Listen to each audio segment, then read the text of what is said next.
everybody. This is Typographic Hitjob when fonts pull the trigger. My name is Peter. I hack things for fun and sometimes profit. Last year I was here to talk about printer firmware encryption. This year I'm happy to be back to talk about remote code execution on printers. I hope you're all awake. We're looking at some numbers. If not, then snooze a bit. Okay, let's see. Quick outline for the talk. Talk is basically divided into 3 parts. We'll do some introduction, talk a bit about our targets, how to reverse this target, how to debug this target. We'll briefly cover attack surface for printers, and like the big main part of the talk is writing a reliable exploit for some bugs I found. So why should we care about printer security like in the first place, right? So people do not update their printer firmware because if the printer works, why break it?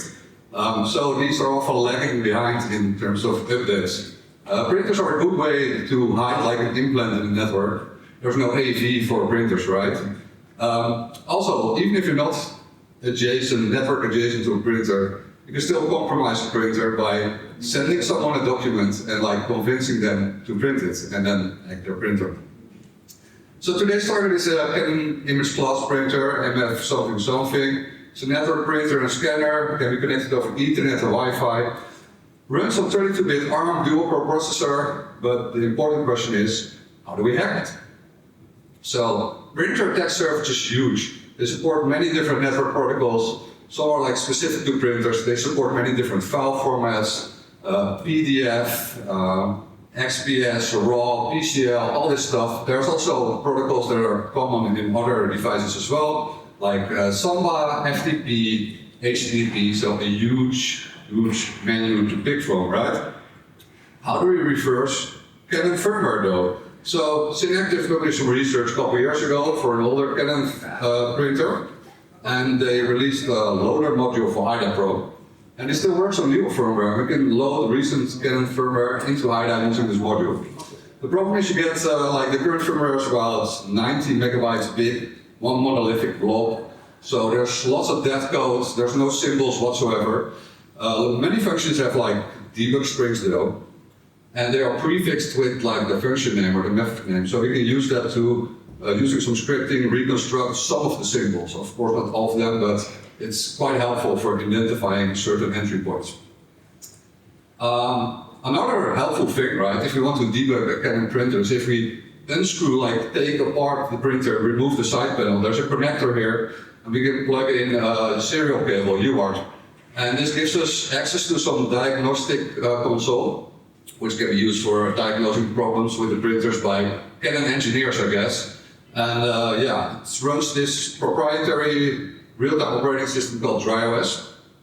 Not much is known about this aside from people hacking it. But what's really nice about this serial console is if you manage to crash the printer in some way, or even unintentionally, you will get an exception dump sent over the UART console. You can see what the CPU state was at the time of the crash, and this can be helpful in like triaging what happened, right? On the right you can see a screenshot of GDB. A while ago I spent a week writing GDB server that actually runs on a Canon printer. So this allows me to do breakpoints, signal stepping, inspecting memory, and that's tremendously helpful when writing exploits or debugging things. So let's go to the vulnerability part, right? So there's this thing called the XPS file format. And XPS stands for XML paper specification. It's basically a renamed zip file, and in there you will find XML documents, all kinds of assets, like images, fonts, and this zip structure, right? So the entry point is this fixed document sequence. It could reference multiple documents. In this case, references a single one. And if we go to this fixed document, we can see it references some more stuff. But most importantly, it references the pages at the bottom using this page content node. So then finally, if we go to one of the pages, we get the actual contents of the page, right? In this XML structure. And what stands out immediately for me in this example here is we have the image brush tag that specifies a path to an image file. And then if we go a bit down, we have the glyphs tag and it specifies a path to a font file. So this means in order for the printer to correctly print this XPS document, It needs to be able to parse these image file formats and these font formats to correctly render this document, right? So it's interesting, it's a huge amount of complexity and attack surface for us. So how do fonts work anyway? If you have like a TTF font, you take Microsoft Word, Comic Sans, and you can make the text really big and it's still very sharp and crisp. So how does this work? Internally, fonts are stored as like these vector images, like basically a bunch of curves and other metadata that allows them to arbitrarily size these fonts, and they will always look nice. Next to that, there's also things that relate to hinting and kerning, so individual characters are correctly spaced apart. And yeah, all of this is a complex process, and eventually it needs to be drawn as pixels, and this process is called rasterization. So let's take apart TTF file, right? It starts with a header, 12 bytes. That's like a version for the font file format. Has a number of tables, some other stuff. And then for each of the tables, there's a table entry. So it's basically a table of contents for the TTF file. This table entry starts with a tag. Tag is typically a 4-byte ASCII value. So you can see here gsig, gdef, gsub, blah, blah, blah, blah, blah. These are all these tags, right? And then it's followed by a checksum, an offset into the file, and a length for this chunk. So this is like a table of contents with all the chunks for REL.ttf. So looking a bit more into TTF file format, we can find that you can have bytecode programs inside of TTF files. So that means you can have small computer programs inside of a TTF file that use this custom instruction set, and they are used for various things. There's run once programs that are executed once when the font is initialized and loaded. And then there's run often programs that are run all the time and drawing individual glyphs. I thought, well, this is interesting, right? This is like a machine inside a machine. So let's have a look. There's many, many instructions, and I will not be explaining all of them today because we will still be here next week. So we'll just go over the necessary ones that I identified vulnerabilities in and that are relevant for our exploit. So first one is cIndex. cIndex copies value relative to the current VM stack pointer based on an offset that is user controlled. Now, the user controlled offset is not like bounds check in any way. So what this means is we get a relative out of bounds read primitive using this instruction. Really nice. Next we have delta P. Delta P is so convoluted and complicated, I don't really understand what it does. Here's like a short version of delta P. What's important about delta P for me though, is it updates the current VM stack pointer, again using an offset that was supplied as an operand to this instruction. Again, for some reason they forgot to add bounds checking here as well. So this means, in theory, we can arbitrarily pivot the VM stack to any place in memory. Of course, relative to where it is currently. So yeah, let's take a step back. Those are nice bugs, but how do we actually like put numbers on the stack, right? We can push bytes, let's say push AABB, ends up on the stack nicely as 32-bit little endian numbers. If we do the same using push word, push two numbers, we can see if you have a number that has the most significant bit set, we'll get sign extended in memory, so that's why you see the FFFF at the end there. Let's try to like multiply some numbers. If we multiply 4 by 4, we get 16, right? Or hex 10. Well, if we do that, we actually see that we get 0. So why do we get 0, right? That's weird. Turns out these numbers for multiply, divide, and some other instructions use like a fixed point format where you have 26 bits for the decimal part and 6 bits for the fraction, I think it's called. And the fraction part is like shifted off, so those bits are lost. So in order to account for this, let's say we want to multiply 4 times 4, we actually need to multiply 4 times 256. And if we do that, we can see we indeed get 16, or hex 10. So let's try to put arbitrary 2-bit numbers on the stack. Start by pushing a word. Okay, that's fine. Now we chain it with 2 multiply instructions. Effectively, this gives us a left shift by 16 bits. And finally, if we add another number on the stack and trigger an add instruction, we can concatenate these values and get a 32-bit number on the stack. Great. But if we do it for a number where the lower 16-bit has the most significant bit set, we end up with a value that's not exactly like the one we want to write. Of course, we can account for this by simply adding x 10,000 to the final result. So in the end, we can still make all these numbers. So using cindex, I was able to leak a pointer that is at a fixed offset to the VM stack base. So this way we can leak the actual address of where the VM stack is somewhere on the heap of the Canon firmware. Another nice thing I didn't mention yet is that there's this concept of storage. So it's like basically a memory array that you can read and write from based on an index.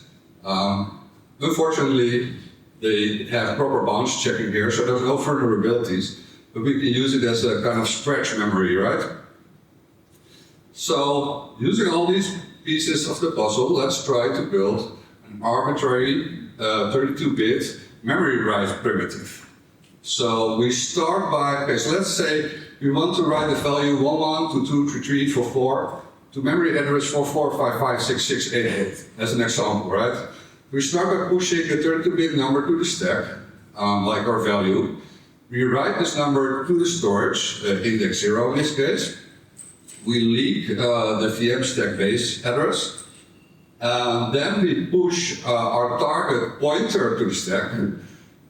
From this pointer, we subtract the VM stack base to get like a delta between the start of the stack and our target address.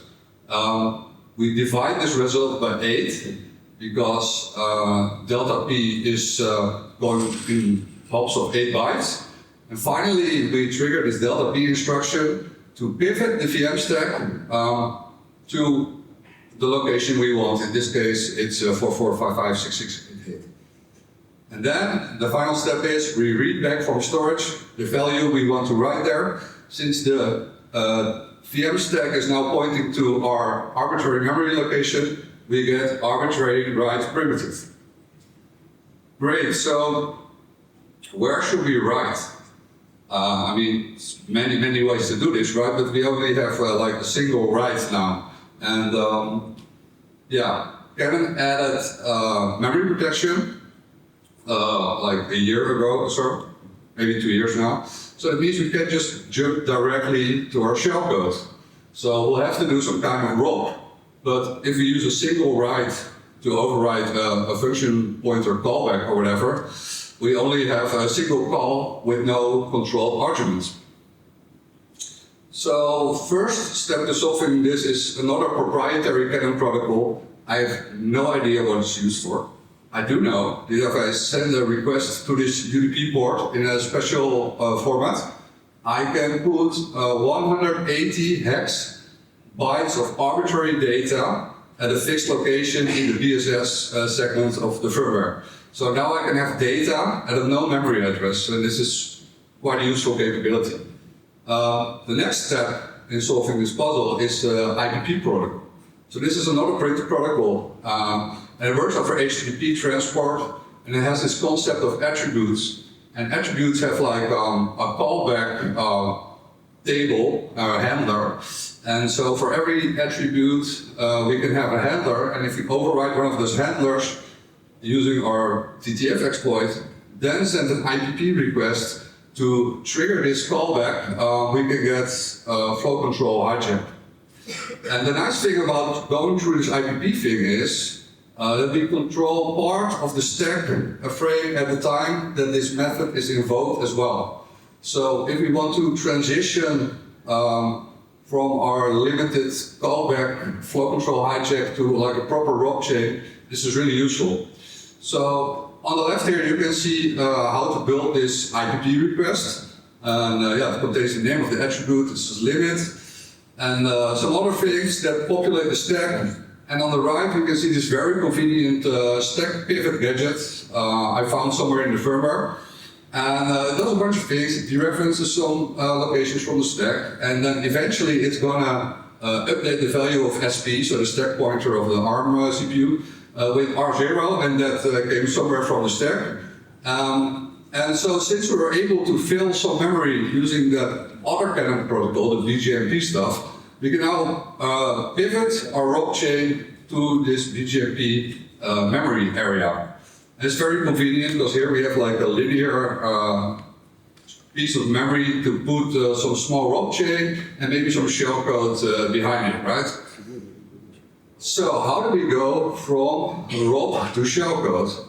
So what a ROP chain does is it first updates the page tables to make this BGMP memory read, write, and execute. Then it flushes the D-cache, invalidates the TLB, translation lookup buffer or something, and then it jumps to this BGMP memory. So yeah, in the BGMP memory we'll have, first we have a ROP chain and then we'll have a shellcode. Finally, when the shellcode runs, it will iterate over all the real-time operating system tasks. It looks for a task called UI device, and if it finds it, it will kill it. Because UI device is going to draw to the LCD screen of the printer, and for my demonstration, I want to take over the contents of the LCD screen, and I want this to be nice and not like get overwritten by the UI. So we kill this task. We connect back to the attacker over TCP. And the attacker will now send some RGB pixel data that is then drawn to the LCD. Finally, we kill the watchdog, so the printer doesn't reset, and we go into a spin loop. So the final flow for the exploit looks a bit like this. On the left we have the attacker running the exploit. It sends a ROP chain in a shellcode over UDP to this BGMP protocol, just to put it at a fixed place in memory. Then it will send an XPS document containing our evil malicious font over this PGL TCP 9100 port. So this will override the handler for the IPP attribute. Finally, we'll send a IPP request over TCP 631 and requesting this specific attribute for which we overrode the handler. This will start our ROP chain and then eventually transition into the shellcode. The shellcode will connect back to the attacker, and then we will send pixels. So what does this look like during a competition like Pont-on? Last year, while I was speaking here, my young friend traveled like at the same time to Ireland to like run my exploit against a Canon printer. This is our team, PHP Hooligans. We were successful, we got the money, and then you see in the middle, you see the LCD of the printer showing our logo. Yeah, so afterwards we disclosed this vulnerability to Canon, we gave them the exploit, we gave them a white paper, we gave them everything. Then I noticed this CVE, it's about my bug, and it says buffer overflow in XPS data font processing. Well, actually, this is not a buffer overflow, it's a read and write out of bounds primitive, much more powerful than a regular buffer overflow. But hey, I'm not in the business of like farming correct CVEs, right? I just want my paycheck. Finally, so that means after they patched all these bugs, right, that the Canon TrueType parsing stack is 100% safe now. Well, I'm happy to tell you that last week there was also again Pont-on. We went there again with an exploit for the Canon printer, and I can't really tell you, but maybe the bug we used was again in this TrueType stuff, maybe. That's all I have for today. Thank you so much for your attention. Thank you, Softo, for having me.